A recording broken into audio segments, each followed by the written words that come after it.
Hello everyone, I am हान्या हांडा। और इससे पहली वीडियो में आपने चैप्टर नंबर 4 का फर्स्ट पार्ट देखा था। आज हम चैप्टर 4 को कंटिन्यू करेंगे पार्ट नंबर 2 में। तो हमने उससे पहले बहुत सारे टॉपिक्स पढ़े थे। अब हम पढ़ेंगे major crops. A large variety of crops are grown to meet the requirement of growing population. ठीक है, अब जो वेराइटी होती है ना क्रॉप्स, वो क्यों ग्रो करे जाते हैं? क्योंकि वो डिमांड या रिक्वायरमेंट कंप्लीट कर दे ग्रोइंग पॉपुलेशन की। और क्रॉप्स है ना, वो ऑल्सो सप्लाई करते हैं raw material for Ergo based industries. ठीक है, और मेजर फूड क्रॉप्स कौन कौन से होते हैं? वीट, राइस, मेज, मिलेट्स। ठीक है, और जूट, कॉटन होते हैं हमारे fibre crops. Important beverages crops है टी एंड कॉफ़ी, जैसे आप सबको पता है। अब हम देखेंगे राइस। ठीक, rice is the major food crop of the world. जैसे आप सबको पता है कि साउथ में मोस्टली राइस चलता है, और मतलब नॉर्थ में भी लोग राइस खाना बहुत पसंद करते हैं। जापान, चाइना में तो राइस रोज़ खाते हैं। ऐसे बहुत सारे मतलब मेजर क्रॉप बोला जाता है राइस को वर्ल्ड का। ठीक है, it is a staple diet of tropical and सब ट्रॉपिकल, जैसे मैंने बता दिया ना, इंडिया, चाइना, जापान। और राइस को कैसा टेम्परेचर चाहिए होता है? हाई टेम्परेचर चाहिए होता है, हाई ह्यूमिडिटी और रेनफॉल चाहिए होती है। देखो, इंडिया में हाई टेम्परेचर भी होता है, हाई ह्यूमिडिटी भी होती है और रेनफॉल भी होता है। और राइस हम प्रेफर करते हैं, वैसे तो दोनों सीजन में प्रेफर करते हैं, लेकिन एज़ कंपेयर हम समर में ज़्यादा प्रेफर करते हैं। ठीक है, और अब ये कौन सी सॉइल में बेस्ट ग्रो करता है? Alluvial clay soil which can retain water, जो वाटर को रिटेन कर सके। China leads in the production of India, followed by India, नहीं, India, Japan, Sri Lanka and Egypt. जिसमें होता है कि चाइना में लोग खाते हैं बहुत ज़्यादा, इंडिया में खाते हैं, जापान और श्रीलंका और इजिप्ट में भी खाते हैं, लेकिन इसका मतलब मोस्ट प्रोड्यूसर हुआ इसका चाइना। ठीक है, in favourable climate condition West Bengal, as in West Bengal and Bangladesh, 2 to 3 crops are grown in India. मतलब इसमें फेवरेबल कंडीशन नहीं होती ना, तो 2 to 3 और क्रॉप्स ग्रोन करे जाते हैं एक साल में। ठीक है, अब आ जाते हैं वीट। वीट मतलब गेहूँ। अब गेहूँ को कैसा टेम्परेचर चाहिए? मॉडरेट टेम्परेचर और rainfall during growing season and bright sunshine. गेहूँ से हमें क्या मिलता है? हमें गेहूँ से आटा मिलता है, आटे से हम रोटी खाते हैं। तो वीट हमारे लिए एक बहुत बेसिक नीड हो गई टू सर्वाइव। ठीक है, अब ये कहाँ बेस्ट वेल, कहाँ मतलब कौन सा उसमें ग्रो ज़्यादा अच्छा करता है? Loamy soil, best drain loamy, well drain loamy soil. अब वीट कहाँ ग्रो करता है? यूएसए में, Canada, Argentina, Russia, Ukraine, Australia and India. अब इंडिया में कहाँ इसे ग्रोन करते हैं? मतलब ग्रो करा जाता है मोस्टली विंटर में। याद है ना आप सबको कि आप विंटर में ज़्यादा रोटी खाते हो ताकि आपकी बॉडी गर्म रहे। मिलेट्स। अब मिलेट्स को क्या कहा जाता है? कोर्स ग्रेन कहा जाता है। और ये कहीं मतलब लेस फर्टाइल सॉइल या फिर सैंडी सॉइल पे भी ग्रो कर सकते हैं। It is a Hardy crop that need low rainfall, मतलब इसे लो रेनफॉल चाहिए होती है और मॉडरेट टेम्परेचर। ठीक है, और एडवोकेट रेनफॉल पे भी अच्छा सा ग्रो कर देता है। Jowar, bajra and ragi grown in India, other countries like China, Nigeria and Niger. मतलब ज्वार का आटा सुना है? ज्वार के आटे की रोटी खाते हैं लोग विंटर में to keep their body warm. ठीक है, अब आते हैं मेज़ पर। Maize requires moderate temperature, rainfall and a lot of sunshine. Maize मतलब हम भुट्टे को भी कहते हैं, जब हम भुट्टा खाते हैं उसे। ठीक है, उसके लिए हमें मॉडरेट टेम्परेचर चाहिए, रेनफॉल चाहिए और सनशाइन चाहिए। अब इसको कौन सा इसे वेल ड्रेन फर्टाइल सॉइल चाहिए। और मेज़ मेनली कहाँ ग्रो करते हैं? North America, Brazil, China, Russia, India. देखो, इंडिया में तो most of the I think so grow करते हैं ऐसे खाने पीने की, क्योंकि देखा करो, वीट भी हमारे यहाँ होती है, मेज़ भी हमारे यहाँ होती है और मिलेट्स भी हमारे यहाँ होती ही हैं। अब आते हैं कॉटन पे। Cotton require high temperature, light rainfall, ठीक है, और 210 फ्रॉस्ट फ्री डेज। मतलब 210 मतलब फ्रॉस्ट फ्री मतलब क्या इसका मतलब गर्मी, मतलब सॉरी, सर्दी वाले दिन फ्रॉस्ट फ्रॉस्ट मतलब ठंड से जम जाना, तो इसे मतलब वो ठंड वाले दिन नहीं चाहिए होते, 200 to 10 days। और ब्राइट सनशाइन चाहिए होती है इसे अपनी ग्रोथ के लिए। और ये किस में कौन से सॉइल में ग्रो करता है? अच्छा, ब्लैक एंड एलुवियल सॉइल। ठीक है, चाइना, यूएसए, इंडिया, पाकिस्तान और इजिप्ट लीडिंग प्रोड्यूसर है कॉटन के। अब it is one of the main raw material for cotton textile industry. जब हम कॉटन के क्लोथ्स पहनते हैं ना, वो पहले इस कॉटन से मिलते हैं, फिर वो बनते हैं कॉटन टेक्सटाइल इंडस्ट्री में, और फिर वो हमें जाके प्रोवाइड होते हैं। अब हम पढ़ेंगे जूट के बारे में। जूट को हम क्या बोलते हैं? गोल्डन फाइबर, क्योंकि वो गोल्डन कलर का होता है। और ये कौन से सॉइल में अच्छा ग्रो करता है?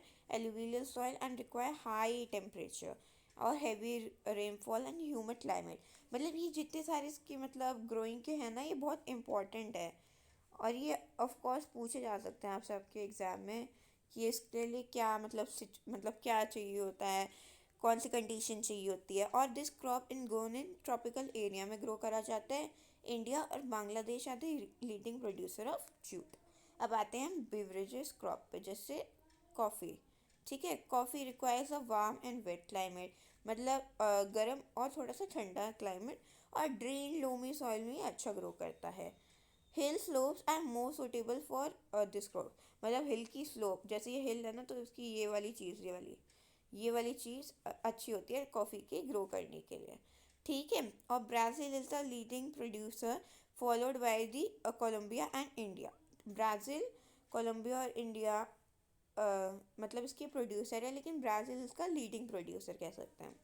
टी, ये अगर हाँ, ये आगे एक अनदर बेवरेज क्रॉप, प्लांटेशन में से उगाया जाता है।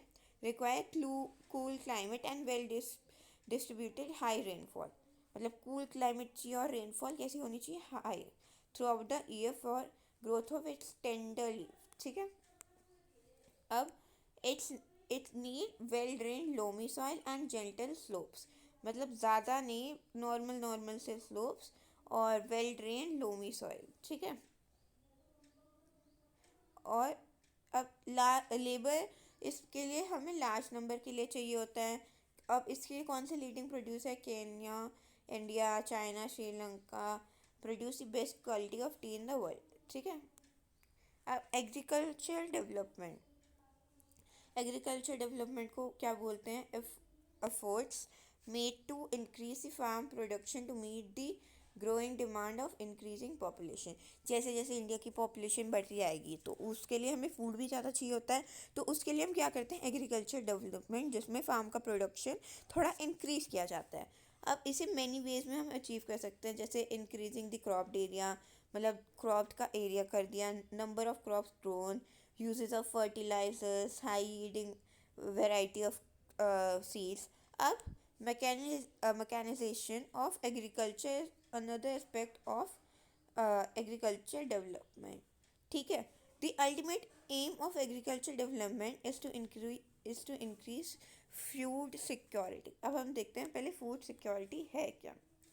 Food security food security exists where all the people at all the time has access to sufficient, safe and nutritious food to meet their dietary needs. Food preferences for an active healthy life, इसका मतलब कि जैसे चाहे कोई poor हो, उसे हर मतलब 3 time की रोटी बिल्कुल सेफ़ होनी चाहिए, न्यूट्रिशस होनी चाहिए, ताकि वो अपनी डाइटरी नीड पूरी कर दे और इससे वो एक हेल्दी और एक्टिव लाइफ जी पाए। ठीक है, अब agriculture developed at different places in the different parts of the world. Developing countries with large population usually practice intensive agriculture farming, in which crops are grown for small householding, mostly for subsistence. Large holding are more suitable for commercial agriculture as in USA। अब देखो, agriculture जो development है वो different parts of country में हो सकता है। अब जो डेवलपिंग कंट्रीज होती है जो लार्ज पॉपुलेशन की, वो इंटेंसिव एग्रीकल्चर प्रेफर करती है फॉर स्मॉल होल्डिंग। ठीक है, मतलब छोटे उसके लिए। अब जो लार्ज होल्डिंग के लिए होती है ना, वो कमर्शियल फार्मिंग के लिए होती है, जैसे कनाडा, ऑस्ट्रेलिया। उसमें क्या होता है? कमर्शियल फार्मिंग में क्या होता है कि क्रॉप ग्रोन करती है, उसे सेल करा जाता है। लेकिन इंटेंसिव फार्मिंग में क्या होता है, एक स्मॉल प्लॉट ऑफ लैंड पे वो क्रॉप ग्रो करी जाती है टू मीट मतलब dietary needs of the farmers family. ठीक है, with the help of two case studies of farms, one from India and another, मतलब इस पे हम देखेंगे farm in India and farm in USA। ठीक है, there's a small village, uh, Adil Bagar in Gazipur district of Uttar Pradesh.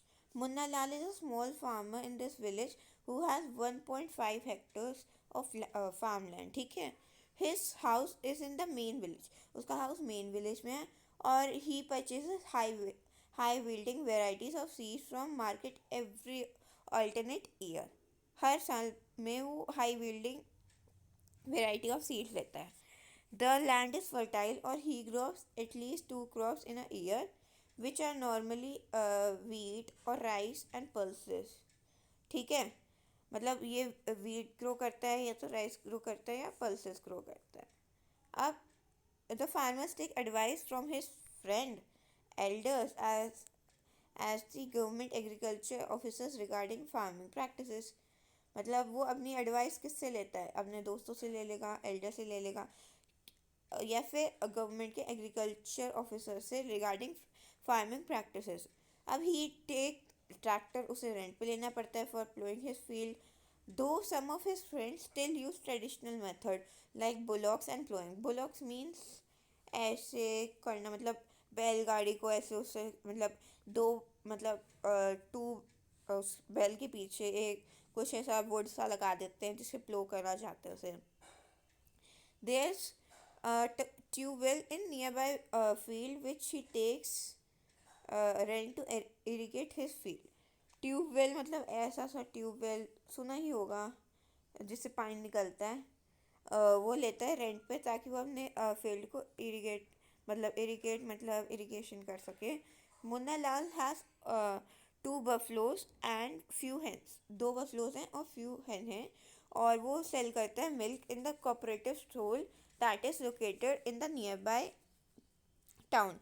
मतलब आसपास की जगह ही वो अपना मिल्क सेल कर देता है, और वो मेंबर है cooperative society which advise him on the type of fodder for his animal safety measure to protect the health of life stock and artificial. मतलब वो मेंबर है कोऑपरेटिव सोसाइटी का, इसमें जिसे उसे एडवाइस किया जाता है कि अपने टाइप ऑफ फूडर मतलब कौन सा फूडर देना चाहिए उसे एनिमल को, safety measures to protect health of life stock मतलब लाइफ स्टॉक की हेल्थ प्रोटेक्ट करने के लिए, और artificial insemination of all the members of the family is helping in various farm activities। मतलब उसके घर के लोग ही उसे हेल्प करते हैं फार्म एक्टिविटीज़ में।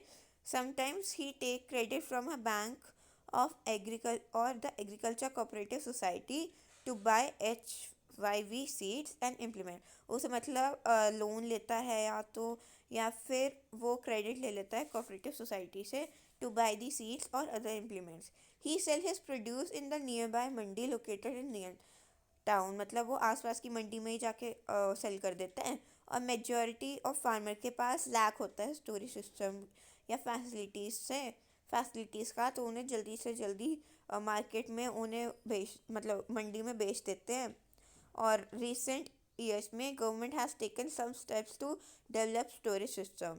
मतलब स्टोरेज फैसिलिटीज़ के लिए स्टेप्स लिए हैं ताकि फार्मर्स को नियर बाय मंडी में ना बेचना पड़े एकदम से फार्म। अब हम देखेंगे आप farm in USA. The average size of farm in USA is much larger than the Indian farm. अब जैसे इंडियन फार्म में 1.5 हेक्टर होता था, यहाँ देखोगे तो आप 250 हेक्टर्स होते हैं। और the farmer generally resides in the farm, मतलब फार्मर बहुत बड़ा फार्म ग्रो करता है। ठीक है, और दी मेजर क्रॉप्स जो ग्रोन होते हैं corn, soybean, wheat, cotton, sugar beet etcetera.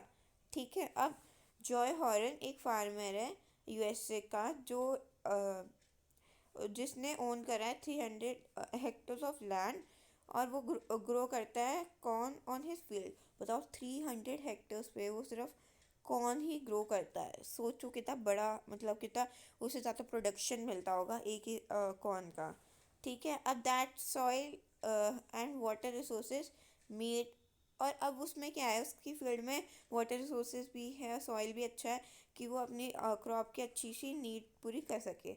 अब क्या है, advocate measures are taken to control pest. मतलब ये जो देखो, ये मतलब स्प्रे ऑफ रेसिड्यू एरोप्लेन्स के द्वारा होता है, मतलब ताकि जेट प्लेन्स या एरोप्लेन्स के द्वारा होता है, क्योंकि इतना बड़ा फार्म होता है और इजीली मतलब हम कर नहीं सकते, तो उसके लिए ऐसे करना पड़ता है। अब टू चेक, अब इनके पास क्या होता है, वो सॉइल सैंपल्स को एक सॉइल टेस्टिंग लेबोरेटरी में डाल देते हैं, ताकि वो चेक कर दें कि उन्हें कौन से न्यूट्रिशन सफिशिएंट है और कौन से नहीं। अब the result help Joy Horan to plan a scientific fertiliser programme. अब उसको क्या हेल्प करा, साइंटिफिक फर्टिलाइजर प्रोग्राम ऑर्गेनाइज करने में। अब his computers link to the satellites which give him a picture of field. This helps him to use chemical fertilizer. अब उसका computer किसके साथ अटैच्ड होता है, एक सैटेलाइट, मतलब वो सैटेलाइट को अटैच करते हैं अपने उसके लिए, फार्म सिस्टम के लिए, कि उन्हें कौन सा केमिकल चाहिए होता है, और सैटेलाइट उन्हें अच्छी पिक्चर लाने में बहुत हेल्प करती है सफिशिएंट, और उससे पता चलता है कि उन्हें कौन से केमिकल फर्टिलाइज़र डालने चाहिए। अब he use tractor, seed drills, leveller, बहुत सारी मशीन यूज़ करते हैं, combined harvester, thresher to perform various agriculture, बहुत सारी machine as compared to India में वहाँ पे यूज़ करी जाती है। और ग्रेन्स होते हैं ना, उसे स्टोर करा जाता है, ऑटोमेट ग्रेन स्टोरेज सिस्टम और dispatch to the market agencies. मतलब या तो उसे स्टोरेज सिस्टम में रख लेते हैं, या फिर मार्केट एजेंसीज, मतलब बहुत बड़ी मार्केट एजेंसीज में सेल कर देते हैं। ठीक है, the farmer in the USA lives like a business man, not a peasant farmer. तो मतलब वो बिजनेसमैन की तरह होते हैं, क्योंकि बहुत उस हाई स्टैंडर्ड से वो ग्रो करते हैं और बहुत सारे पैसे मिलते हैं, और इंडिया की तरह वो पीसेंट फार्मर की तरह नहीं रहते। और ये हो गया हमारा chapter finish. Hope you like the video, please share, subscribe and like. Thank you.